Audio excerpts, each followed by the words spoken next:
आणि दुसरी मूठ हातामध्ये घेणार. तेवढ्यामध्ये रुक्मिणीने सांगितलं, देवा थांबा ना, आम्हाला राहू द्या ना, आम्ही 16,108 आहे ना. रुक्मिणीला माहिती त्रैलोक्याचं साम्राज्य देवाने सुदाम्याला दिलं. 2 मूठ दुसरी मूठ जर खाल्ली तर 16,108. आम्हाला सुद्धा तिकडे जावं लागेल साफसफाई करायला. लक्ष्मी चतुरे. आणि मग तो प्रसाद या ठिकाणी सगळ्या राण्यांना थोडा थोडा वाटून देण्यात आला. सगळ्या खालच्या बसल्यांना पण वाटा. आणि कन्हैयाला विचारलं सुदाम्यांनी, कन्हैया तुझं लग्न झालं का नाही? कन्हैयाने सांगितलं, थांबा तुमच्या दर्शनाकरता आणतो. आणि झाल्यानं सुरू. देवाने आदेश दिला आणि आली ना पहिली रुक्मिणी मैया आली. सुदाम्यांच्या समोर हात जोडले. सुदाम्याने हात वर करून आशीर्वाद दिला, अखंड सौभाग्यवती भव. रुक्मिणी बाजूला सरकली. जांबवती आली. जांबवतीने हात जोडले. सुदाम्यांनी वर हात करून आशीर्वाद दिला, अखंड सौभाग्यवती भव.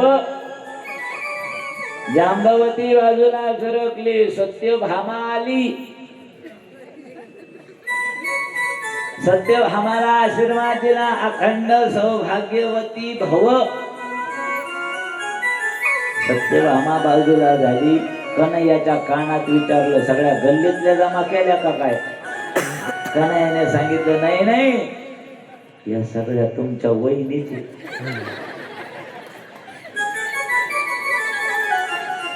किती आहे?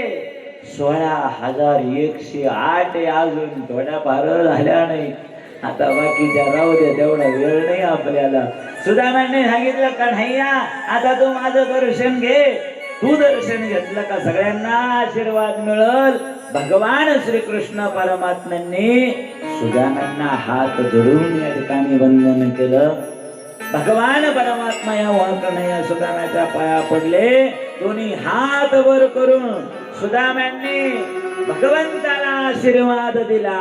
आपल्या जगातला, आपल्या भारतातला ब्राह्मण एवढा श्रेष्ठ आहे की तो जगाचा चालक मालक देवालाही आशीर्वाद देण्याचा अधिकार त्याच्याकडे.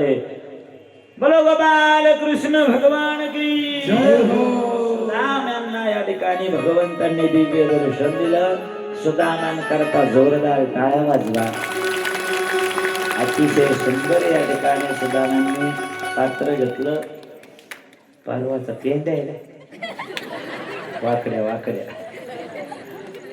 अरे वा, खूपच सुंदर या ठिकाणी पात्र घेतलं कन्हैयाला. आणि सर्व रामांना त्यांच्याकरताही जोरदार टाळ्या वाजवा. वेळ आपला झालेला आहे. कथाची सांगता आपल्याला अजून करायची आहे, पंक्ती आहे, त्याच्यामुळे आपल्या कथेला आवर्त घेऊया. देवाला, सगळ्या 2 द्वारपालांना त्यांनाही खूप खूप धन्यवाद.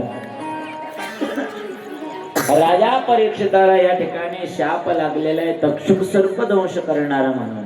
पण राजा परीक्षिताचा उपदेश प्राप्त झाला आणि ब्रह्मो भूतो महायोगीन राजा परीक्षिताचा उद्धार